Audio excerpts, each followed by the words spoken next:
रामराम शेतकरी मित्रांनो, मी संतोष रोडे पाटील, फळबाग सोबती, योगेश मस्के सरांसोबत आपण आज बिडकीनजवळ गिधाडा शिवारामध्ये गणेशराव फरताळे यांच्या बागेमध्ये आलेलो आहोत.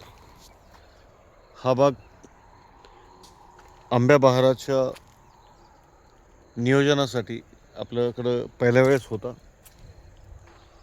आपण याची ट्रीटमेंट मागच्या वेळेसचा जो आंब्या बहार आहे तो निघायच्या अगोदर 2 महिन्यापासून आपण सुरू केलेली होती. आज आपण बघूयात फूट कशी आहे आणि ही फूट काढण्यासाठी काय काय प्रयत्न केले गेले. गणेशराव रामराम. नमस्कार सर. रामराम. योगेश मस्के सर आहेत सोबत. तर सर काय वाटतं आज बागामध्ये? आज आपण आहोत 23 फेब्रुवारीला. आणि आपण अगोदर जो व्हिडिओ काढला होता ना सर, तो ताण अवस्थेतला काढला होता, बरोबर आहे. बरोबर. आता त्यानंतर आपण पाणी नियोजन झाल्यानंतर आता फूट झाडात काय बदल झाले अतिवृष्टीचा काढला होता आपण. अतिवृष्टीच्या काळात है ना? अतिवृष्टीच्या काळात काय कामं केले हां हां. आणि त्यांना काय फायदा झाला. त्यानंतर आपण विश्रांती काळामध्ये विश्रांतीतला नाही का? विश्रांतीतला एक एक काढला. काढला हा, होता एक ना, काढला होता काळामध्ये आपण. बदल झालेला, ताण विश्रांती. कसा आला होता हा, काय? आपली याच्या अगोदर आपली हे झाली नव्हती ना, झाडाची पानगळ झाली नव्हती. तर तुम्ही दाखवली होती हा. पानगळ व्यवस्थित झाली, पानगळ ट्रेस चांगला वाटतो. स्ट्रेस झाला. बरं सर, आता या 3-4 महिन्यामध्ये आता तुम्ही बाग करता, मागच्या वर्षी तुम्ही बार काढलेलं आहे. बरोबर. आता ह्या 3-4 महिन्यामध्ये तुम्हाला काय बदल वाटले झाडामध्ये? तानाची अवस्था असो, विश्रांतीत जे आपण कामं केली तानाच्या अवस्थेत, आणि आता ही फूट निघाली. आता फूट तुमच्या काही बागेमध्ये अजून कळी आहे, काही ठिकाणी नवीन फुल फूल निघते, काही ठिकाणी फुल अवस्था आणि काही ठिकाणी गुंडी सेट झाली. हम्म. आता या झाडांवर बघा, गुंड्या सगळं सेट दिसतात, पाकळी गळणं चालू झालेलं आहे की नाही? या ठिकाणी हां. तर मग आता ह्या 2-3 महिन्याच्या कार्यकाळामध्ये जेव्हा आपण, मला वाटतं नोव्हेंबरपासून स्टार्ट केलेलं आहे ना, बरोबर. पाऊस उघडल्यानंतर स्टार्ट झालो होतो हो, आपण. हो. तर या 2-3 महिन्याच्या काळामध्ये तुमच्या झाडात काय काय बदल झाले झाडामध्ये आणि बहार नियोजन कसं झालं याचाच आज आपल्याला एक व्हिडिओ करायचा. आज आता तुम्ही आपल्या 100-1000 फूट अंतर आहे सर. हां सर असं दाखवू ना. सर, असं दाखवा ना. 1000 फूट अंतर आहे. बरं. 1000 फूट अंतरमध्ये आपण कुठेही जर उभं राहिलं तर आपल्याला आरपार डायरेक्ट दिसत होतं. म्हणजे या साईडचं त्या साईडला माणूस दिसत होता. बरं. आतापर्यंत असं झालं नाही की एवढी दाटी झाडांची पानांची झाली नाही. बरं. पानांची ग्रोथ झाली, त्यानंतर पान संख्या वाढली, ज्या प्रकारे पाहिजे त्या प्रकारे फूट निघाली.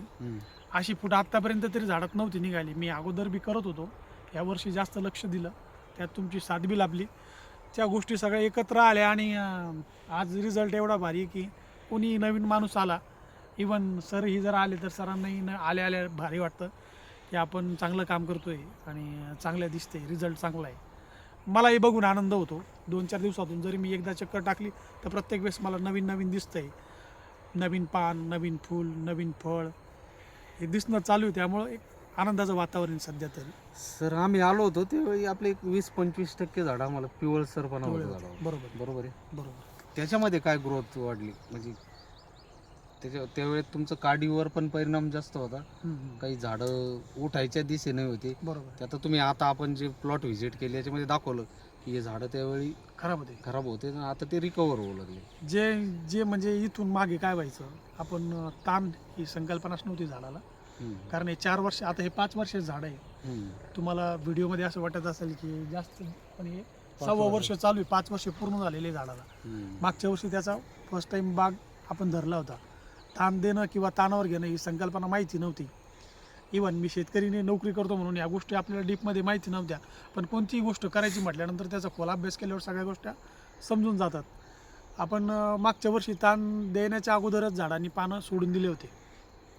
त्याच्यात अन्नद्रव्याची कमतरता म्हणा किंवा लक्ष न दिलं, जमिनीत काही खराबपणा असू शकतो, त्या गोष्टीमुळे झाड हे ऑटोमॅटिक ताणावर आली होती. मी अशी आता ह्या वर्षी 2 महिने ताण दिला मी, तरी तुम्ही काय म्हणाले की आपण ताण दिला असं दिसत नाहीये. एवढी ताकद त्याची वाढवली होती आपण ताण काळामध्ये. विश्रांती काळामध्ये त्याची एवढी ताकद वाढवली होती का त्याच्या वरच्या टोपीच्या साईडला पूर्ण पानांची संख्या तशीच होती.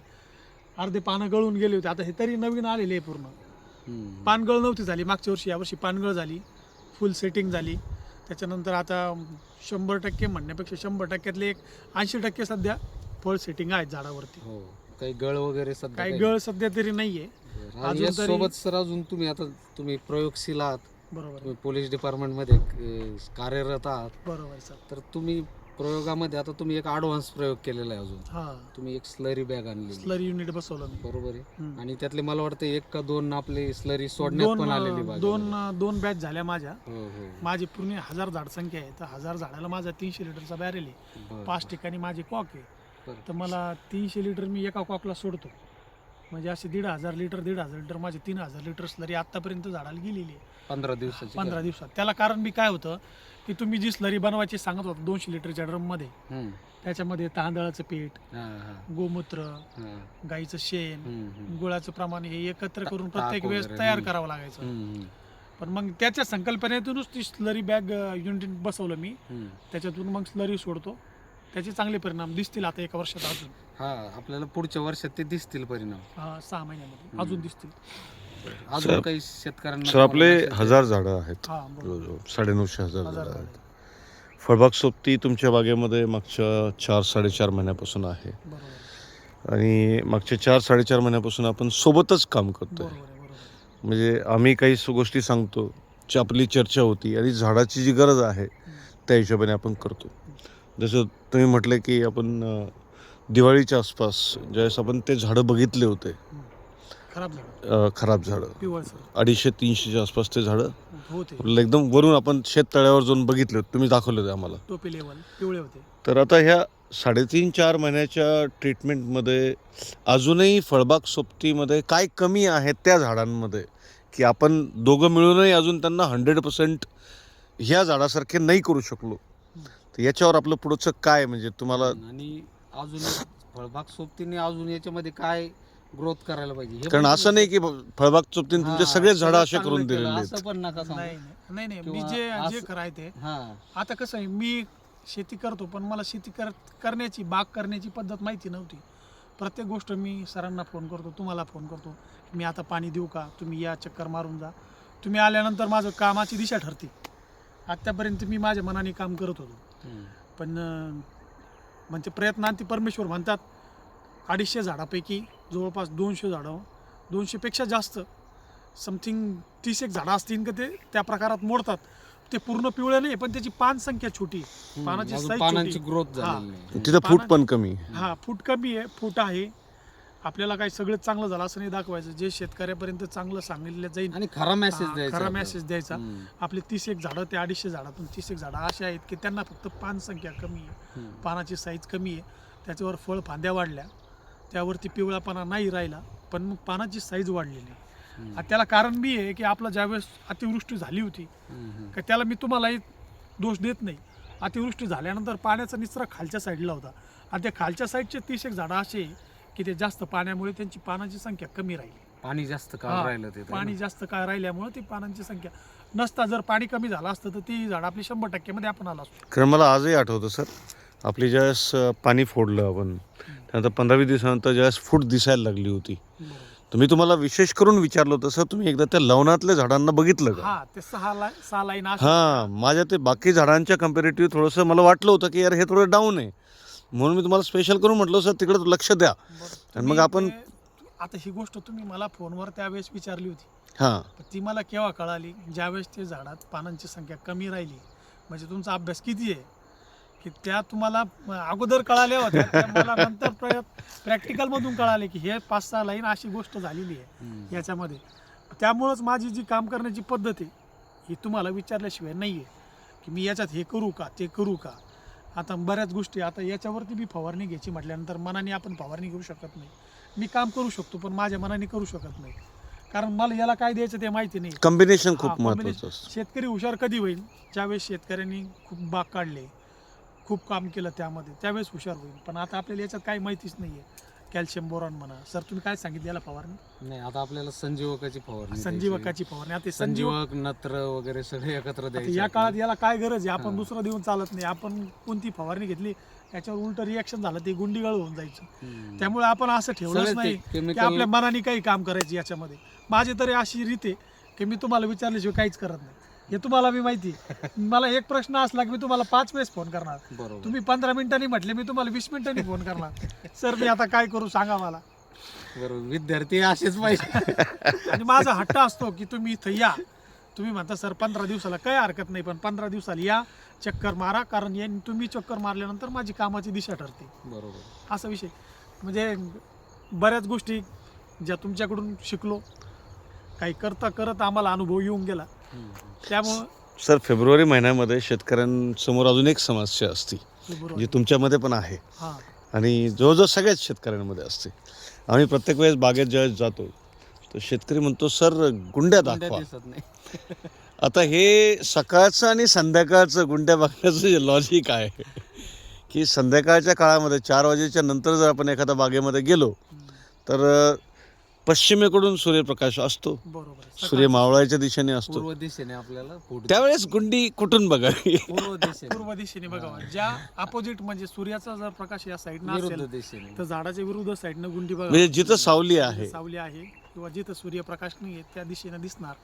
आणि आणि संध्याकाळच्या टायमाला जर पश्चिमेकडे सूर्य गेला तर पूर्व साईडनं बघावं. आणि आपल्या बागेत पण कॅनोपी वाढल्यामुळे ती गुंडी अजून आपल्याला स्पष्ट दिसत आणि आपल्याला वरच्या लेवलची गुंडी तर दिसतच नाही शेवटपर्यंत.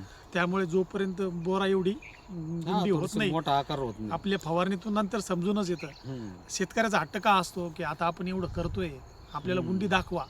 हे आम्ही मग म्हणू सर, शकतो कारण आपण सोबत या आहे. काळामध्ये शेतकऱ्यांनी खाली बघावं, खाली बघावं. बरोबर. झाडाकडे बघू नये, झाडाकडे नाही बघावं, खाली त्यांनी बघावं. आपल्या बागेत कुठं गळ चालू आहे का?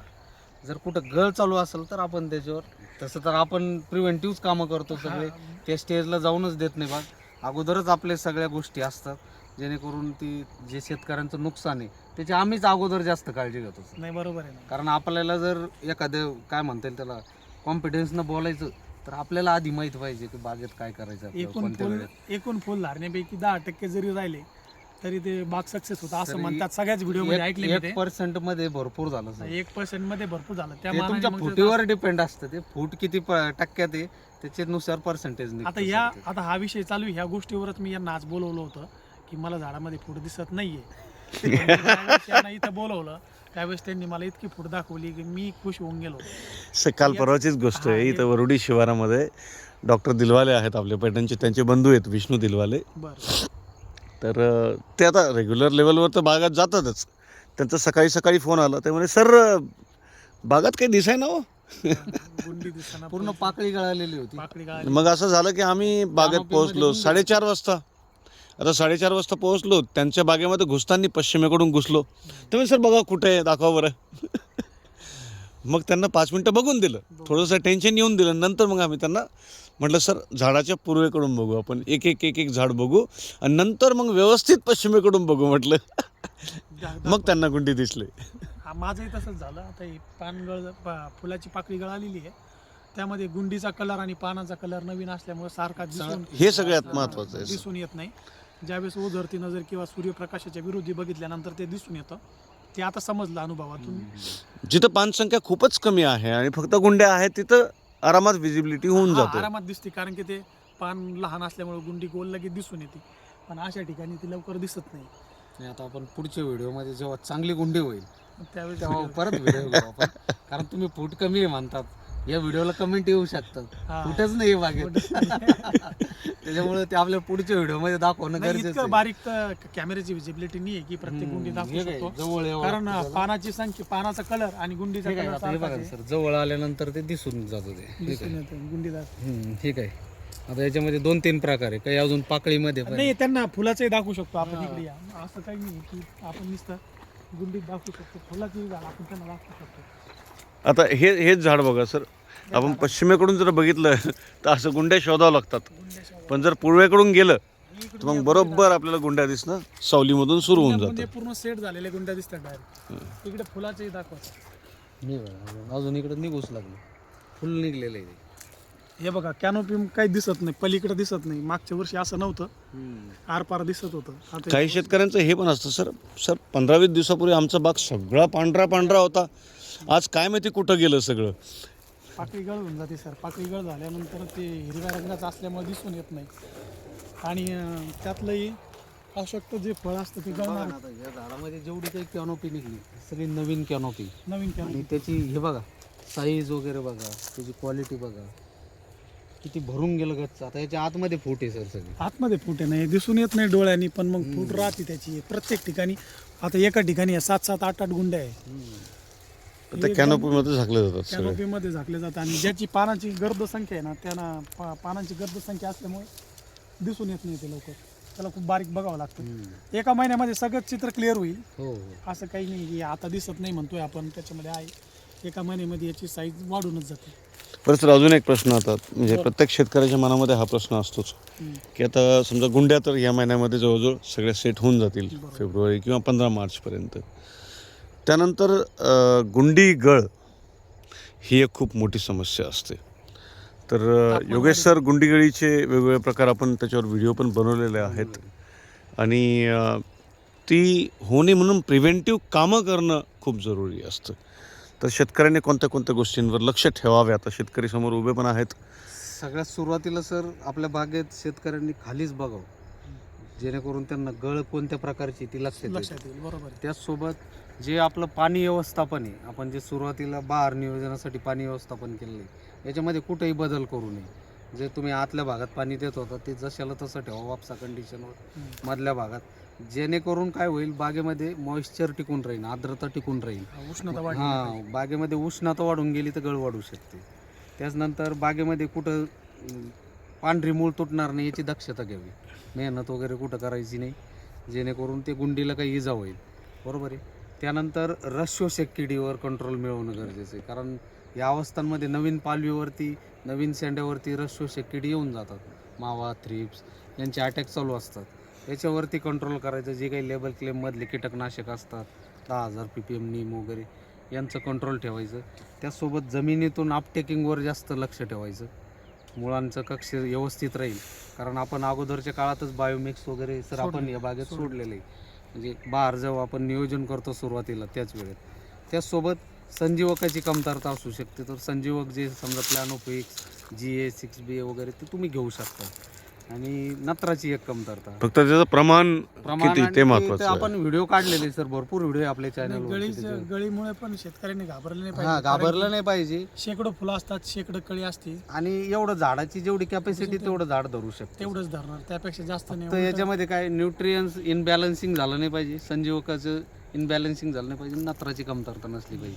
एवढी गळ होऊ शकते. बाकी तर मग झाडाच्या कॅपॅसिटीनुसार झाड पकडणार आहे. कमजोर गुंडी झाडावर ठेवून बी काही उपयोग नाही. ते फळ नंतर जे परिपक्व आहे, जे चांगल्या क्वालिटीचे, त्याचा गडद रंग आहे, निळ्या कलरचा गुंडी राहते, ती गळत नाही. हिरवी गुंडी एकदम स्ट्रॉंग, हिरवी गुंडी आणि लांब आकार, गुंडी आकाराची सेटच होऊन गळत जातात. नाही. पिवळ्या कलरची जी गळणार ती पहिल्यापासूनच पिवळी आलेली असते, त्यामुळे ती गळाली म्हणून असं शेतकऱ्यांनी नाराज नाही झाला पाहिजे.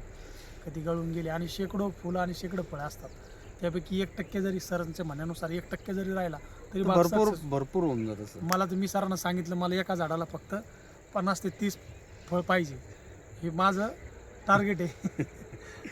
सर, अजून एक, जसं हस्तबहारचे जे फळं लागले होते, आपण जवळजवळ 60-70% आपण स्वतः फिरून त्याला तोडून टाकलं. बरोबर. आणि मागच्या आंब्या बहाराचं एखादं जरी फळ कुठं दिसलं तर आपण त्यालाही ठेवलेलं नाही आहे.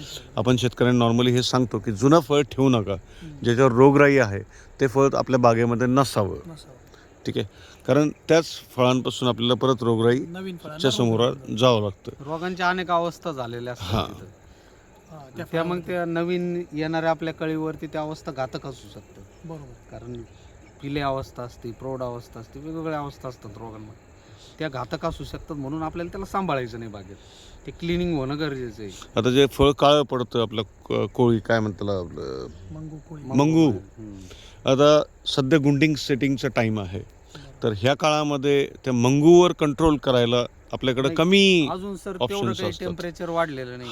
मंगूचा अटॅक कधी वाढतो, जेव्हा एकदम उष्ण वातावरण होईल तेव्हा मग कोळीचा अटॅक वाढत चालतो. 1 एप्रिल पासून स्टार्ट होतो. पण अजून या अवस्थेत तर आपले जे काही आता रस शोषक किडीवरती याच्यावर जे कंट्रोल नॉर्मल जे आहेत फवारण्या चालू आहे, त्यातून तर कुठं काही त्याला प्रादुर्भाव त्याचा दिसत नाही या अवस्थेत. यावर्षी बागांची फूट पण थोडीशी लेट आहे, जवळजवळ सगळीकडेच 15-20 दिवस. तर शेतकऱ्यांनी या सगळ्या गोष्टी लक्षात ठेवाव्यात. आणि तुम्ही 2 मिनिटं बोला, या तुम्ही कॅमेऱ्यामध्ये सगळ्यांची डिमांड असते. रोडे पाटलेला कॅमेऱ्यामध्ये घ्यायचा. संतोष रोडे पाटील, रामराम. रामराम सर. मीच तो कॅमेरा मागचे हिरो इथे. आवाजाचे धनी आणि चालतं फिरतं वर्तमान. शेतकरी मित्रांनो, आमचं काम आहे झाड बघून झाडाची जी रिक्वायरमेंट आहे त्याच्यासोबत मार्गदर्शन देणं. सगळं जे आउटपुट आपल्याला रिझल्ट जो दिसतो ना, ती शेतकऱ्याची मेहनत असते. बरोबर. तर आम्ही आमचं काम करतो, शेतकऱ्याने शेतकऱ्याचं टाईमावर काम करावं एवढीच विनंती आहे. धन्यवाद सर. धन्यवाद. आणि त्याचाच मोबदला आपल्याला बागेत बघायला मिळतो. बरोबर. चला, धन्यवाद.